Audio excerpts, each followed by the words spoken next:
this night that you have given to all of us. So thank you for bringing us, all of us here, in your presence in your kingdom.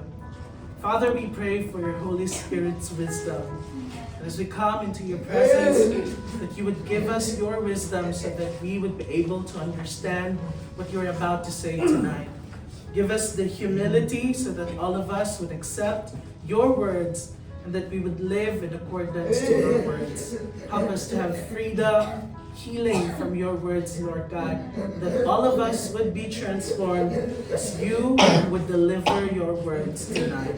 Father, let no one and nothing else take the glory away from you, because only you, God, deserve all the highest praises, glory, and honor.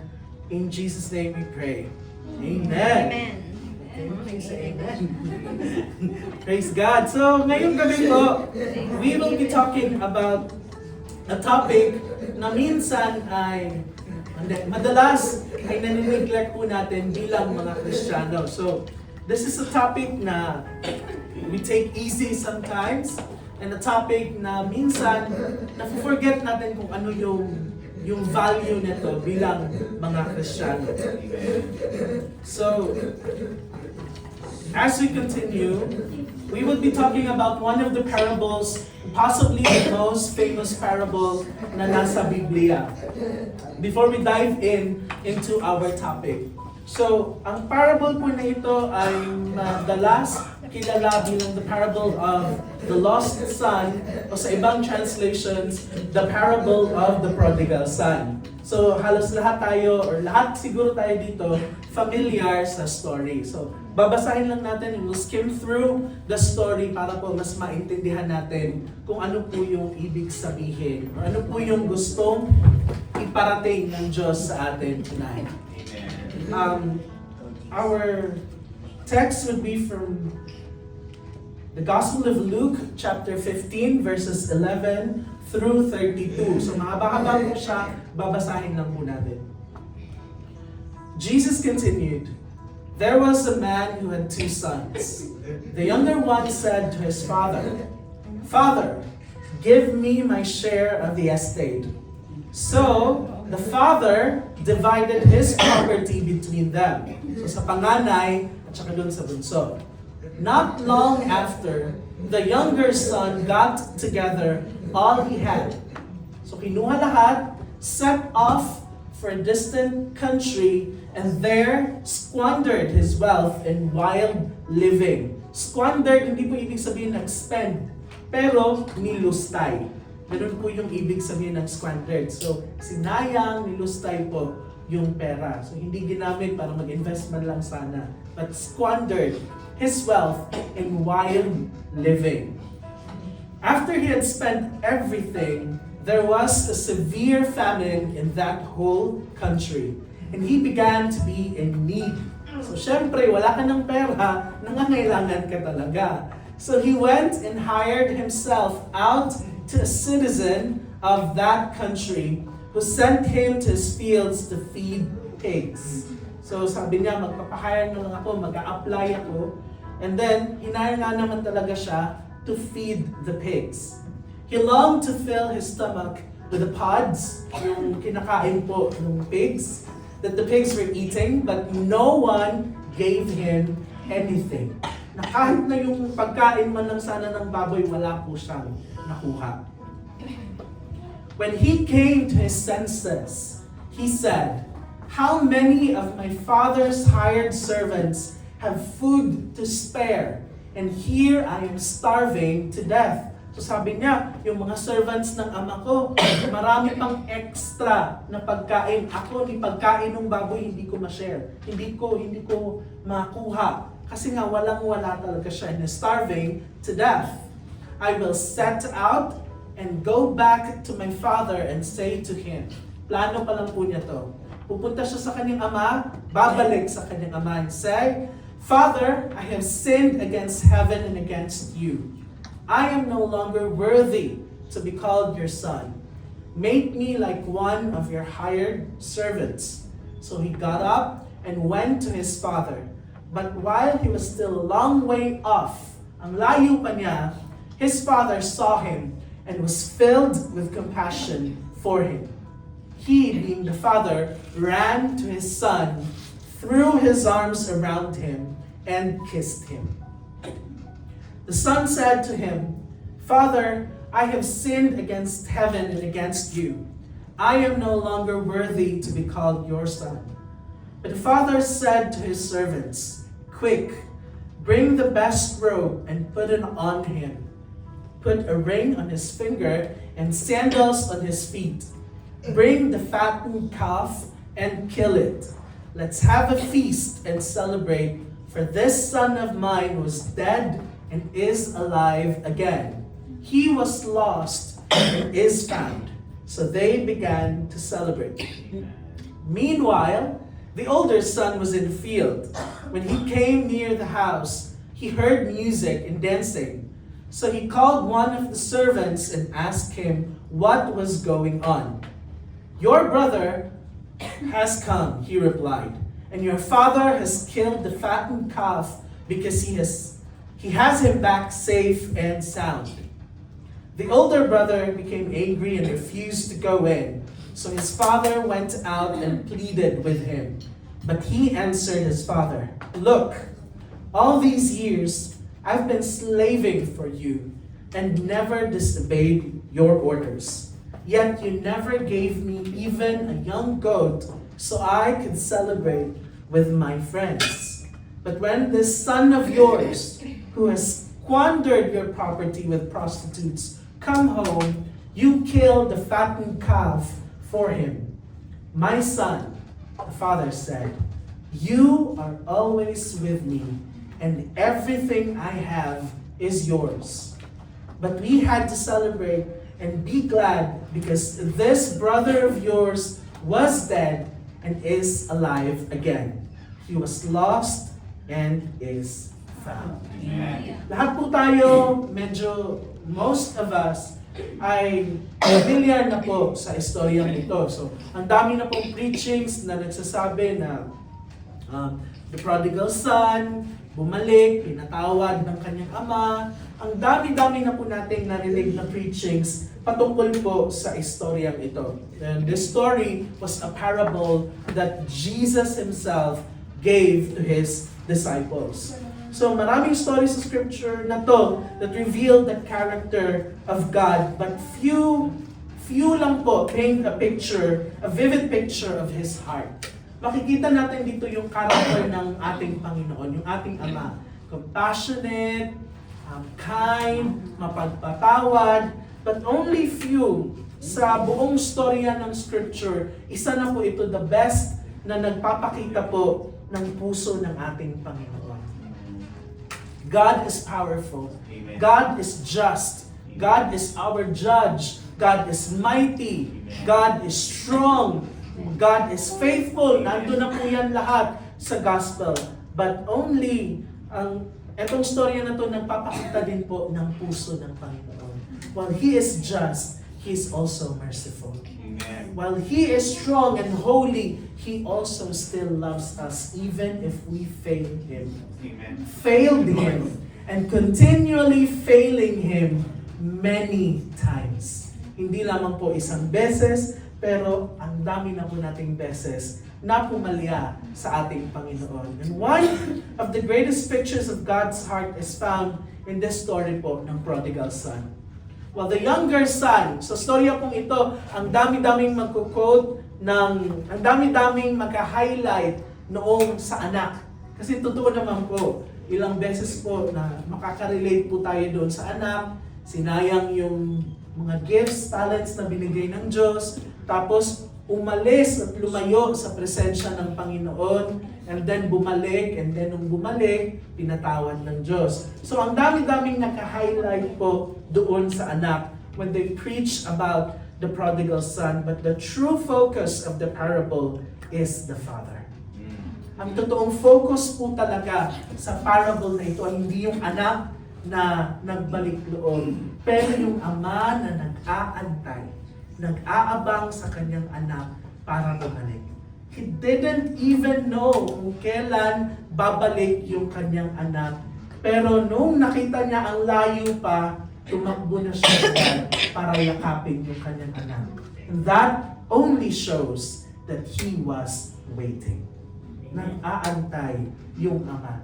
Hindi niya alam kung kailan, years ba, months ba, weeks ba, darating yung kanyang anak, but He was waiting. Kasi malayo pa lang, tinakbo na niya. He was patiently waiting for the Son to return. His love is patient. The Father's love, our Father's love is patient. His compassion is overwhelming. Na hindi natin deserve pero binibigay pa rin ng Diyos ang awa sa atin, and His forgiveness is immediate. Amen. Hindi po siya nag-antay o lumuhod yung kanyang anak, nagmakaawa, hindi pa tapos yung speech ng kanyang anak, pinatawad na niya kaagad yung kanyang anak. When the Son returns, the Father doesn't make Him earn His way back into the family. Hindi niya sinabi na, o sige, maghirap ka muna para mahalin kita ulit. Pagsisihan mo muna, pagbayaran mo muna yung iyong ginawa para patawarin kita. Hindi na po niya ginawa yan. He runs to Him, embraces Him, and restores Him. Amen. Ganun po yung ginawa ng Ama. And this is the picture of our Heavenly Father. That when we go back to Him, after na tayo ay lumayo sa Kanya, God, our Father, is patiently waiting for us to come back to Him, to return to Him. And when we will, He would restore us. Amen. Hindi na po niya i-condemn, o eto yung mga kasalanan mo, hindi na po ililista ng Diyos yun. Because He is there, willingly accepting us for who we are. But the Father's forgiveness is not merely something to admire. Atin pong isipin ito, ang pagpapatawad ng Diyos, ang mercies ng Diyos, ay hindi lamang po, uy, wow, grabe si Lord, mapagpatawad si Lord. It's not just something to admire, it is something that should transform all of us. Amen. Hindi lamang po na, ay, mapagpatawad si Lord, grabe naman, the best si Lord. Hindi po ganyan na mamamanghalang tayo sa forgiveness ng God. But that forgiveness should transform our lives. Amen. Dapat may pagbabago po gawa ng forgiveness. Kulang po na mamanghalang tayo, pamangha-mangha naman po talaga yung pagpapatawad ng ating Panginoon. Amen. But more than that, it should compel us to change and transform our lives. Amen. So those who have experienced His forgiveness cannot remain the same. Kapag na-experience po natin yung pagpapatawad ng Diyos, hindi po pwede na same lang din po tayo before tayo pinatawad ng Diyos. Dahil po, the Father's forgiveness doesn't merely comfort us. It compels us to live differently. Amen. Dapat po may pagbabago gawa ng kanyang pagpapatawad. Dahil pinatawad tayo ng Diyos, dapat po may pagbabago sa atin. And before we dive in doon sa mga nangyari sa prodigal son, let us all review kung ano po, not even review, but let us all check kung ano po yung forgiveness ng Panginoon. What is it really like in forgiveness ng ating God? First, God's forgiveness is like putting your sin as far away as the east is from the west. Ganun daw po yung pagpapatawad ng Diyos, na ang ating kasalanan, itatapon niya doon sa east para sa inyo, west po para sa akin. Itatapon niya doon sa left ko, na right ninyo, and then ang layo-layo po, doon po tayo nakatayo. And mind you, east and west will never ever intersect. Hindi po yan magtatagpo. Hindi kailanman magtatagpo ang east at saka yung west. And ganun din po, tinapon ng Diyos yung ating mga kasalanan away from us. Amen. Ganun po yung grabing pagpapatawad ng ating Panginoon. In the scripture, Psalm 103:11 through 12 says, "For as the heavens are high above the earth, so great is His mercy toward those who fear Him. As far as the east is from the west, so far has He removed our transgressions from us. Amen. Ganun po Lord. kamapagpatawad ang Panginoon na hindi na po natin makikita yung ating mga ginawang kasalanan when He forgives us. That big of love, of mercy from our God. Next, God's forgiveness is like burying something in the deepest sea. Micah 7:19 says, He will again have compassion on us. Hindi lamang po isang beses ang compassion, ang awa ng ating Panginoon. He will again and again have compassion on us and will subdue our iniquities. You, being God, will cast our sins into the depths of the sea. And until now, wala pa pong nakakaarok kung gaano po kalalim yung dagat, yung ating pong ocean. People already went to the moon, pero wala pa pong nakakapunta sa pinakailalim ng tubig. And ganun din po i-binary. Tagalog. Inilibing ng Panginoon yung ating mga kasalanan na hindi na po maaabot, hindi na po mariretrieve. God's forgiveness is like burying something in the deepest sea. Next, God's forgiveness is like casting something behind His back.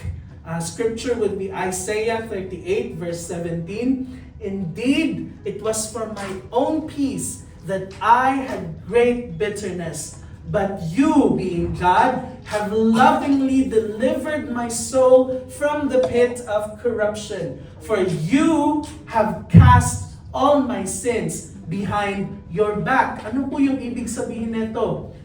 Itinapon ng ating Panginoon yung ating mga kasalanan sa kanyang likod.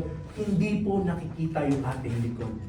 Hindi po niyo nakikita kung anong nangyayari sa inyong likod. And ganun din po ang ginawa ng Panginoon sa ating mga kasalanan. Tinapon sa kanyang likuran para hindi na po niya makita yung ating mga kasalanan. That's God's forgiveness. Number 4, God's forgiveness is like erasing something from existence. Isaiah 44:22, it says, I have blotted out like a thick cloud your transgressions, and like a cloud your sins. Return to me, for I have redeemed you. Nakagaya daw po ng makapal na ulap, in-erase ng Panginoon yung ating mga kasalanan. Na biglang naging clear na yung sky natin. Kagaya ng kayang-kayang gawin ng Panginoon, natanggalin yung mga ulap, ihipan lang, o matunaw yung mga ulap, ganun din po. Kayang gawin, in-erase ng Panginoon yung ating mga kasalanan. And sometimes we think, grabe yung ginawa kong kasalanan sa Diyos. Na hindi na siguro ako mapapatawad ng Panginoon.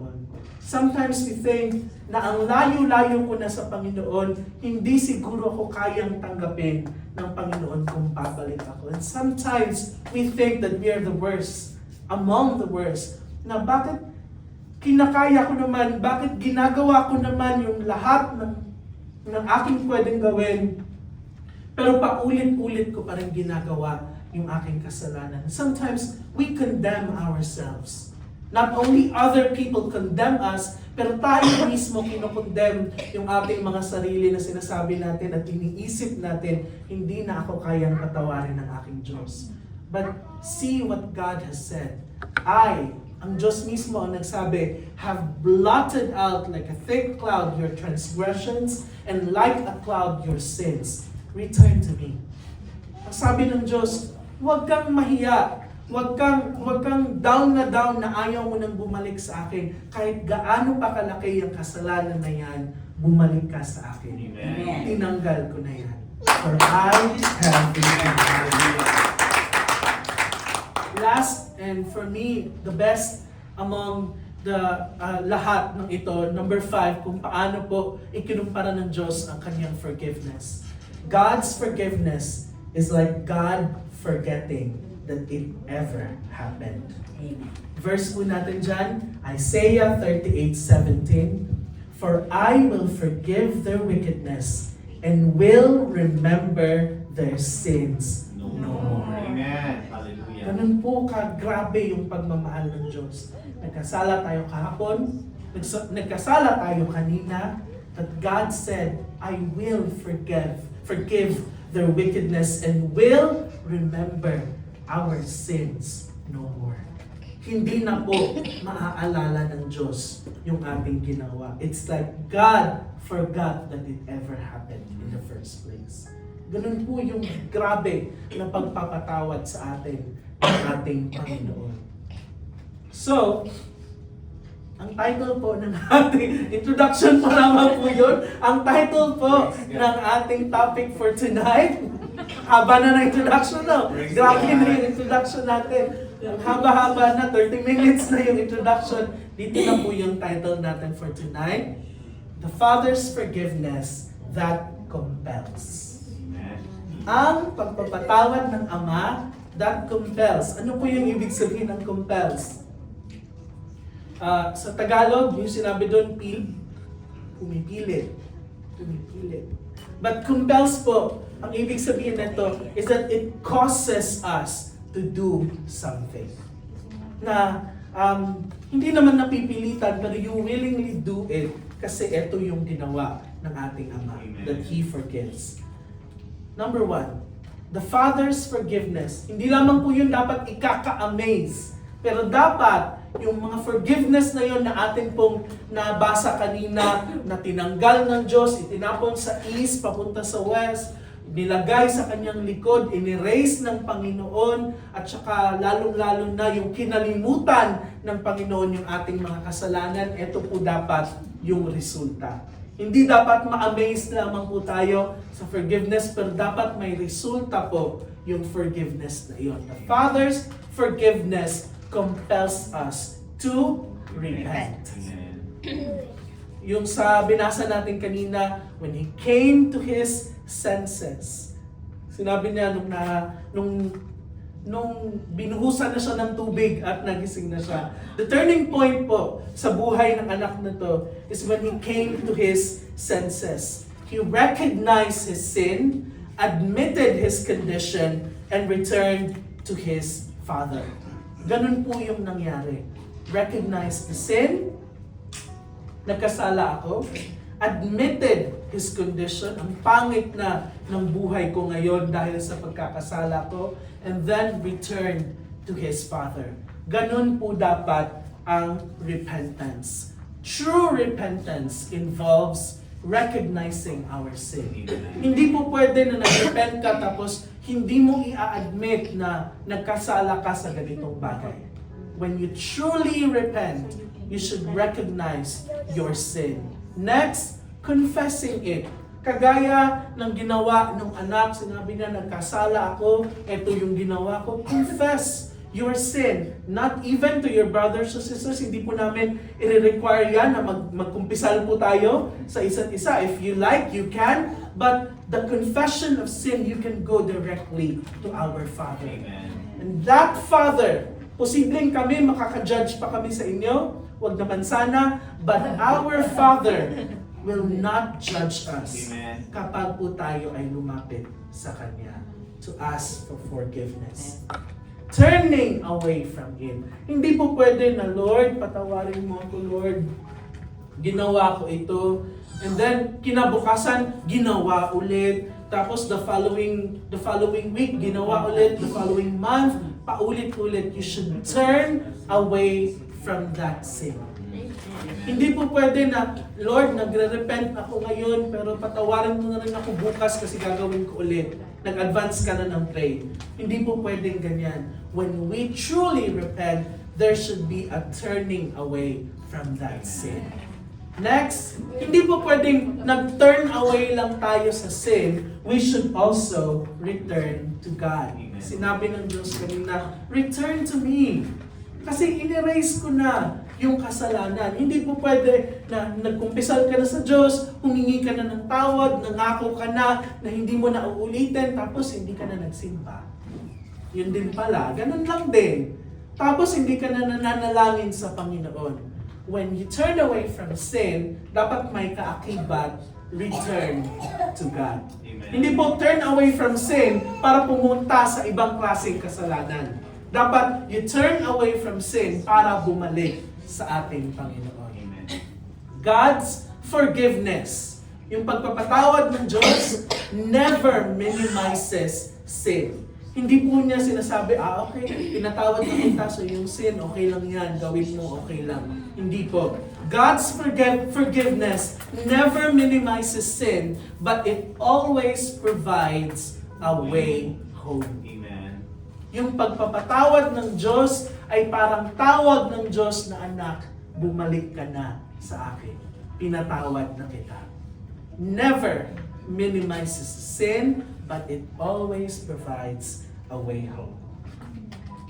Saan po natin ito makikita? Acts 3:19, repent therefore and turn back that your sins may be blotted out. Repent po tayo. Huwag po tayong mag-alala kung na-fail natin ang Diyos kanina, kahapon, kung ano man, malaking kasalanan, maliit na kasalanan man yan.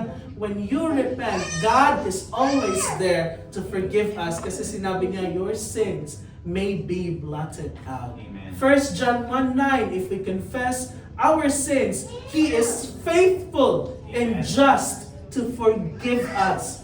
Kailangan lang po ng confession ng ating kasalanan. Hindi na po magsasabi ang Diyos sa atin. Posibleng gawin ng ibang tao na kapag nagkumpisal tayo sa kanila, ay naku, gagawin mo lang din ulit yan. Alam ko, gagawin mo lang din yan ulit. Or sasabihin, nung January 5, 1999, ginawa mo to, nakalista pa yung kasalanan. Hindi po ganyan yung ating Panginoon. Amen. If we confess our sin, He is faithful, tapat ang Diyos and just to forgive us. Ganun po tayo. Panahain ng ating Panginoon. Isaiah 55:7, let the wicked forsake his way. Iwanan yung kanyang mga ginagawa. And He, being God, will abundantly pardon. Paulit-ulit na magpapatawad yung ating Panginoon. Amen. Huwag po tayong mag-alala na nag-fail tayo, ginagawa na natin yung best natin, tapos nag-fail tayo, hindi na ako magsisimba kasi nakakahiya na sa ibang mga tao. Huwag po nating gawin or hayaan na yung kasalanan ay mas maglalayo pa po sa atin, sa ating Panginoon. Because our God abundantly pardons. Amen. Paulit-ulit, unlimited yung pardon ng ating Panginoon. Huwag lang po natin abusuhin. Amen. His pardon is abundant. Repentance is not merely saying, I'm sorry, Lord. Hindi po yan repentance. Nagsasabi, sorry, Lord. But repentance is saying, I'm leaving this far country, yung kagaya ng ginawa nung prodigal son kanina. Aalis na ako sa country na ito, hindi ako taga rito. Amen. Because my Father's house is better. Ganun po. God never rejects genuine repentance. Hindi po tayo i-reject ng ating Panginoon. Amen. Next, number 2. The Father's forgiveness compels us to forgive others. Yung pagpapatawad ng Diyos sa atin, gaano man kalala yung ating ginawa, should compel us to forgive others.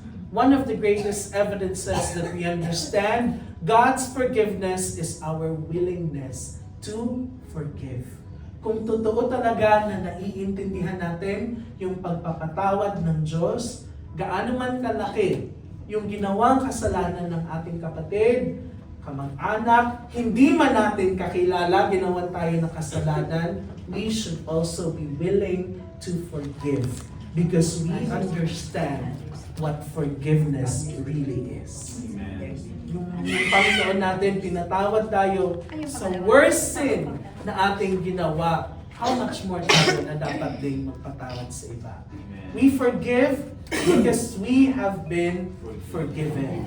Magpapatawad tayo kasi pinatawad din tayo, not because people deserve it, not because they apologize, humingi man sila ng tawad o hindi, deserving man sila ng tawad o hindi, but because Christ forgive us. Amen.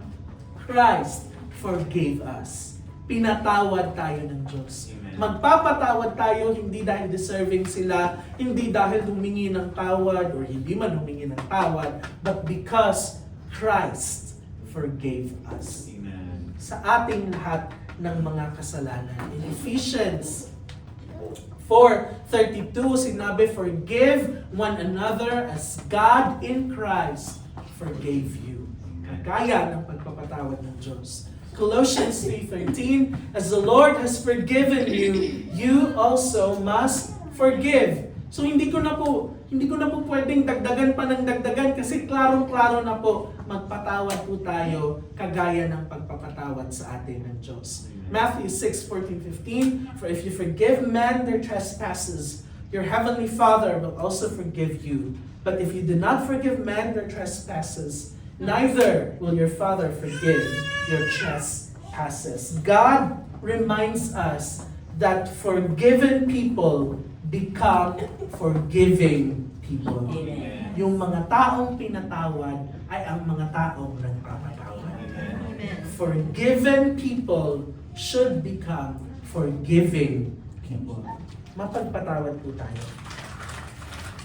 Verse 3. Number 3. The Father's forgiveness compels us to live in gratitude. Dapat yung pagpapatawad ng Diyos, meron pong gratitude na maibabalik sa Kanya. Kagaya po dito sa sinabi, but the Father said to His servants, quick, bring the best robe, put on a ring on his fingers, sandals on his feet, and then let's have a feast. Nagpa-party pa. So, nirecord dyan ni Luke yung binigay sa kanya. Everything the Son expected to lose was restored by grace. Amen. Ito, in-expect ng Son, wala na to. Nung bumalik siya, yung prodigal, nung bumalik siya, in-expect niya, wala na akong i-expect na ano, basta i-hire lang niya ako at pakainin. Yun lang yung kanyang in-expect. But everything that he expected to lose was restored by grace. And because of that, gratitude naturally follows forgiveness. Amen. Kapag pinatawad tayo, dapat nag-uumapaw ang ating pagpapasalamat sa Diyos. People who know what they've been rescued from worship differently. Hindi ko po alam yung kasalanan ng bawat isa. Sure ako alam ko yung kasalanan ko. Ang dami-dami po. Ang laki-laki pa ng iba kong mga kasalanan. And because I know that God forgave me, I will worship Him differently. Dapat ganun po yung attitude natin. Alam natin kung gaano kalayo na ng pinagdalhan sa atin ng Panginoon. Alam natin kung gaano kalaki yung kasalanan na pinatawad niya sa isa't isa sa atin. And because of that, it should compel us to become grateful and to worship Him all the more. Amen. Amen? Yung mag-alala, malapit na po. Psalm 103:12. As far as the east is from the west, so far has removed our transgressions from us. So, dahil dyan sa pagtatanggal niya ng ating mga kasalanan, it should always produce a faith that has gratitude. Lord, thank you. Kasi hindi posibleng hindi tayo mapatawad ng ating mga kaibigan, kapamilya, kapatid, or kahit na sino. Posibleng hindi nila tayo patawarin, but our God always forgives. And because of that, we should be grateful. May mga tao hindi kayang patawarin tayo, pero yung Diyos, once na humingi ka lang ng tawad, immediately nagpapatawad yung ating Panginoon. Luke 7:47, he who is forgiven much loves much. Tignan po natin, yung mga tao, hindi na po tayo mag-example dito, but yung mga tao na alam nila na grabe yung kanilang ginawa, nung bago po sila naging Kristiyano. Kapag po nagsimula na silang magseryoso sa pananampalataya, sa pagsiservisyo sa Panginoon, mas grabe po yung kanilang pagmamahal. Kasi po, grabe din po yung pagpapatawad na ginawa ng Diyos. Yung mga mababait na dati pa, tapos nanampalataya sa Diyos, syempre, pakunti-kunti lang yung pagmamahal. Kasi nga po, mabait naman na talaga sila dati. Pero yung mga masasama, ang ugali dati, na hindi katanggap-tanggap, tapos nagmahal sa Diyos, grabe din yung pagmamahal nila sa Lord. Kasi alam nila kung gaano din kagrabe yung pagpapatawad ng Panginoon sa kanila. So grateful hearts worship. Kapag totoo yung ating puso na nagpapasalamat sa kapatawaran ng Diyos, it would compel us to worship. Nagpupuri po. Grateful hearts serve. Ang totoong nagpapasalamat ay nagsaservisyo, and grateful hearts give generously. If you are grateful, we can give. When we remember where God found us, gratitude becomes our daily response. Amen. Alalahanin po natin kung saan tayo kinuha ng Diyos, na kung hindi tayo ni-rescue ng Diyos, hindi natin alam, baka patay na tayo, nag-suicide na, or ano nang ginawa, baka nasa kulungan na tayo ngayon, or ano nang nagawa nating kasalanan. But because of the mercies of God, dahil sa kanyang pagpapatawad, dinala niya tayo dito sa kanyang presensya. And because of that, gratitude should become our daily response. Amen. Thank you, Lord. Thank you, Lord. Thank you, Lord. Thank you, Lord. Number 4, the Father's forgiveness compels us to obedience. Hindi po pwede, Lord, thank you for forgiving. Check. Tapos wala nang gagawin. But that forgiveness should move us to obedience. Many people think that obedience earns God's acceptance. Iniisip natin minsan, kapag mag-o-obey ako sa Panginoon, tatanggapin ako ng Diyos. The gospel teaches us the opposite. We obey because we have already been accepted. Amen. Hindi tayo, o-obey ako sa Lord para tanggapin niya ako. Hindi po ganyan. The gospel teaches us na nag-o-obey ako ngayon kasi tinanggap niya ako. Amen. Ganun po dapat yung ating attitude. The son, yung kanina sa prodigal son na story, na parable, restored. He was restored before he ever did a single act of service. Binalik na kaagad sa kanya yung ring, yung robe, may pistahan pang ginanap para sa kanya before he could even do service to the Father. Ganun po yung totoong relationship na meron po tayo sa ating Ama. Bago tayo makapagserbisyo sa Kanya, pinatawad na niya tayo. In-accept na niya tayo for who we really are. Hindi tayo katanggap-tanggap, kasuklam-suklam, kasuka-suka tayo sa ibang mga tao, but our God accepted us for who we are. Amen. Hindi na natin kailangan magpanggap sa ating Panginoon. Tinatanggap po tayo ng Diyos kung sino at ano tayo. Amen. Thank you, Lord. We do not obey to earn His love. We do not obey God to earn His love. We obey because we already have His love. Nasa atin na yung pagmamahal ng Diyos. Obedience is the fruit of forgiveness, not the price of it. Yung obedience po, bunga lang po yan ng pagpapatawad. Kaya tayo nag-obey kasi pinatawad tayo ng Diyos. Hindi po yan yung kabayaran para po tayo ay mapatawad. Ang obedience ay bunga ng pagpapatawad ng Diyos. In John 14:15, if you love me, keep my commandments. Romans 12:1-2, I beseech you therefore, brethren, by the mercies of God, present your bodies as living sacrifice, holy and acceptable to God, which is your reasonable service. So yung worship natin, yung pag-aalay ng ating mga buhay sa Diyos, yun po yung service natin sa ating Panginoon.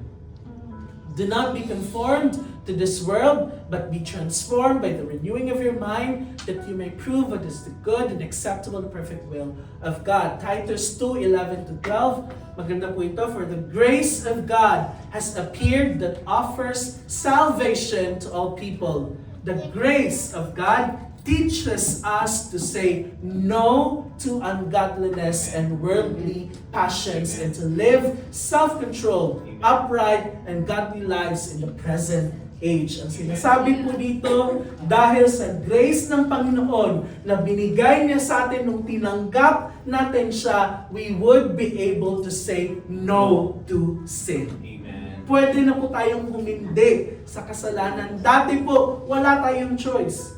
Kapag merong temptation, walang choice. Ginagawa. Kasi slave po tayo ng kasalanan. But when we accepted the freedom, when we accepted Jesus Christ, we can now say no to sin. Amen. Kapag may temptation, pwede ka lang no.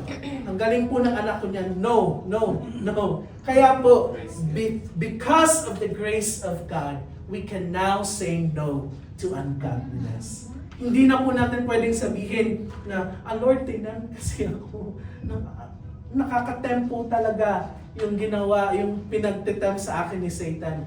Pero sinasabi at nire-remind po sa atin ngayon that when God forgave us from our sins and when we accepted Jesus Christ, we can now say no to sin. Amen. My temptation, say no, because we already have the freedom. A transformed life becomes evidence of a transformed heart. Amen. Kapag binago na yung puso mo, nagbabago din po dapat yung buhay mo. Binago na ng Diyos yung mga puso natin, dapat may pagbabago na rin po sa mga buhay natin. Number 5, the Father's forgiveness compels us to extend grace. Kung ano yung grace na na-receive natin, dapat na ibibigay na rin po natin yan sa ibang mga tao. The older brother struggled to celebrate. Nandun na yung older brother, nung narinig niya may diskuhan, may pa-party para sa kanyang nakakabatang kapatid, hindi po siya pumunta. Kasi may bitterness po sa kanya. He struggled to celebrate. He believed that acceptance was earned, na dapat pinagtatrabahuan para matanggap ng Ama. The Father reminded him that everything he had was already his.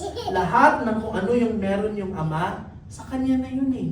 Bakit kailangan mo pang paghirapan? Bakit kailangan mo pang i-earn? Sa'yo na lahat yung kung ano yung meron. The elder brother represents people who know religion but struggle with grace. Alam, yung religion, yung Biblia, posibleng alam. But the Father invites us not merely to receive grace, but to reflect it. Dapat merong reflection of grace tayong lahat. In Micah 6:8, He has shown you, O mortal, what is good. And what does the Lord require of you? To act justly, to love mercy, and to walk humbly with your God. Amen. Ito po yung nire-remind sa atin. Tinanggap mo na yung grace ng Panginoon. Act justly. Kasi just din po yung pag-act ng Panginoon. Love mercy. Kasi merciful yung ating Diyos. Binigyan tayo ng mercy. Maging merciful din po tayo sa iba. And to walk humbly with our God. Matthew 5:7, Blessed are the merciful, for they will be shown mercy. Kagaya ng pagpapatawad ng Diyos sa atin, magpapatawad tayo. 2 Corinthians 5:18-20, all this is from God, who reconciled us to Himself through Christ and gave us the ministry of reconciliation. That God was reconciling the world to Himself. Ibig po sabihin nito na huwag po natin akuin lang yung grace ng Panginoon. I-share din po natin sa iba. Amen. The forgiveness that God has given to us, share it to others. Amen. Invite them. Yung aking Diyos, pinatawad ako kahit na sobrang dumi ng buhay ko dati. halika dito, ipapakilala ko siya sa iyo. Let us extend and share the grace that we have received. The church, tayo po yun. This church, all of us individually and as a group should become the place where broken people encounter the Father's heart. Hindi po pwede na church dito, tapos may dumating dyan, ang ikli ng damit, tapos hindi natin masyadong feel, tataasan ng kilay. Hindi napapansinin. Hindi po ganyan yung totoong simbahan ng Diyos. The Church of God is the place where broken people encounter the Father's heart. Hindi lamang po as a church na grupo, pero dapat po individually. Because you and I, we are the Church of God. Individually and as a whole. So, ibig sabihin na individually din, we should be able to extend the grace of God. Huwag na po tayong judgmental. Huwag na po tayong mamili kung sino lang yung kakausapin, kung sino yung kapatawarin. Because all of us are forgiven by God. We should also become reflectors of the love of God. Tayong lahat should reflect the love of God. Na kung titignan, lalapitan tayo, ang mai-encounter nila ay ang pagmamahal ng ating Panginoon. Amen. Lastly, na gustong marinig ng lahat, kasi last na, the Father's forgiveness compels us to live without condemnation. Many believers, ang dami-dami po, continue living under guilt even after God forgave them. Minsan kasi, napukondem pa rin natin yung ating mga sarili. Ay, nagkasala na naman ako. Pinatawad na ako ni Lord dati. Tapos nagkasala na naman ako. Hindi po naubos yung pagpapatawad ng ating Panginoon. Amen. As long as we repent. Kapag tayo po'y bumabalik, nagbabalik loob sa Kanya, God would continually and forever will forgive all of us. The prodigal son never had to convince his father to love him again. Hindi niya sinabi, Father, mahalin mo na ako ulit, please. Hindi siya nagmakaawa. The father settled everything that he has done with one embrace. Yakap po ang pinalik ng Ama sa kanya. Ganon din po yung ating Panginoon sa atin. Hindi na po niya sasabihin, sige, paghirapan mo yung ginawa mo. Pagbalik natin sa Kanya, wala namang sinabi. Niyakap na lamang po. God is waiting for all of us to return to Him. We may be here. Nandito tayo serving God, preaching, co-preaching, singing, playing the instruments, may ministry dito sa simbahan. But hindi alam ng iba ang layo na pala ng puso mo sa Panginoon. But God is reminding us tonight, go back to Him. Return to Him because He has been waiting. Amen. Posibleng wala ng quiet time, posibleng wala ng prayer life, pero sa prayer meeting na lang nagpe-pray, posibleng ang ganda ng imahe natin dito, but sa personal na buhay pala natin ang layo sa Panginoon. Do not worry. God is reminding us tonight, He is waiting. Amen. God is waiting for us to be with Him. Romans chapter 8 verse 1.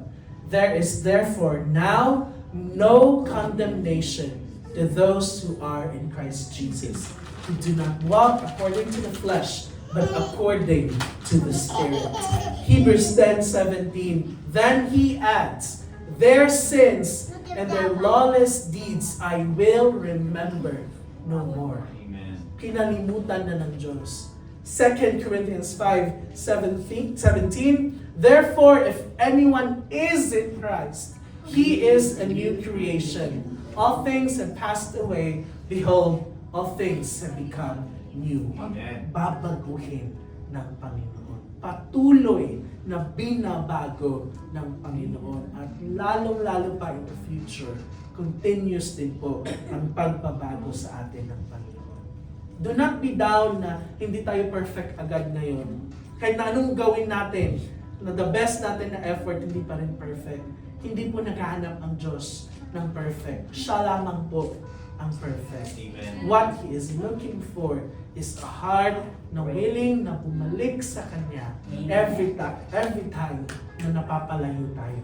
Willing na tumayo every time na nadadapa tayo. Willing na mag-admit every time na nagkakasala tayo. God is saying to us tonight that He is waiting for us to return to Him. Posibleng nandito tayo, pag malayo tayo sa Diyos, wala pong problema. Return to Him. God is reminding us tonight, let's go back to the heart of worship. Amen. The true worship that God deserves. Conviction leads us to Christ. Condemnation keeps us away from Him. The Holy Spirit convicts to restore. Amen. Ang Holy Spirit po, kino-convict po tayo hindi po para ma-down tayo lalo, para lumayo sa ating Panginoon, but that conviction na nararamdaman po natin sa ating mga puso is the restoration of God. The enemy condemns us to be discouraged. Walk in the freedom Christ has already paid for. Amen. We are already free in Christ Jesus. And as a conclusion, the Father's forgiveness changes everything. Dapat po yung pagpapatawad ng ating Ama, dapat po binabago na po yung ating mga buhay. It compels us to repent sincerely. Tutuhanin po natin yung ating pagre-repent, forgive freely, na wala pang ginagawa yung nagkasala sa atin, hindi pa humihingi ng tawad. Forgive. Worship gratefully. Lord, thank you very much. Obey joyfully, na ang obedience hindi na po sa pilitan, pero we are willingly and joyfully obeying God. Extend grace generously. And lastly, walk confidently in the freedom that Christ has already died for. Amen. Amen. Binayaran na po ng ating Panginoon yan. The Father, our Father, is still watching. Malayo pa tayo, inaantay na tayo ng ating Diyos. Our Father is still waiting. Nag-aantay pa siya. And our Father is still welcoming every heart that turns toward Him. Lahat ng puso ngayon, gabi, na gustong lumapit muli sa Kanya, God is welcoming all of us tonight. The cross of Jesus Christ proves that forgiveness is costly. Totoo po yun. Namatay ang ating Panginoong Jesus para sa kapatawaran na yan. But grace is abundant. And restoration is possible. Amen. Kaya po tayong ibalik ng ating Panginoon. Do not simply celebrate the Father's forgiveness. Live as though you are one who has been forgiven. Because ikaw po talaga ay pinatawad na. Amen. Tapos na po, pinatawad na tayo ng ating Panginoon. Praise the Lord for His forgiveness. Thank you, God, for forgiving all of Thank us. you. Lahat po kami, Lord, nagpapasalamat sa iyong kapatawaran. Amen. So, as we close tonight, can we all pray? For those na tingin nyo, lumayo na kayo ng landas sa Panginoon, lumalayo yung lakad sa Panginoon, kahit hindi po natin aminin, the Father is inviting us once again to go back home. Ini-invite tayo ng Diyos, anak, balik ka dito sa ating tahanan. If you've been carrying guilt, kapag po may guilt po sa inyong mga puso, lay it down at the feet of Jesus Christ. If you've been withholding forgiveness, hindi ko talaga mapatawad, Lord. Ang hirap-hirap. Ask God for the grace to release the offense. Kung hindi nyo kayang bitawan, ask God to release that forgiveness. And if you've forgotten the wonders of God's mercy, pag nakalimutan na natin yung mercy ng Panginoon, remember today that His love still runs toward repentant person. Amen. Isang taong gustong magbago, tatakbo po ang ating Panginoon papunta sa atin. His arms are open. His grace is sufficient. His forgiveness is complete. Let us all go back and return to our Father's house. Let's pray. Father, we thank you, God, for your message tonight. We thank you for the message of restoration. We pray, Lord God, for those people tonight who have committed to return to you. I pray, Father, that you would lead the way to them. And for all of us, Lord God, that might be turning away from you, even if we don't know, we pray, Father, that you would restore our hearts tonight into true relationship, into true worship with you.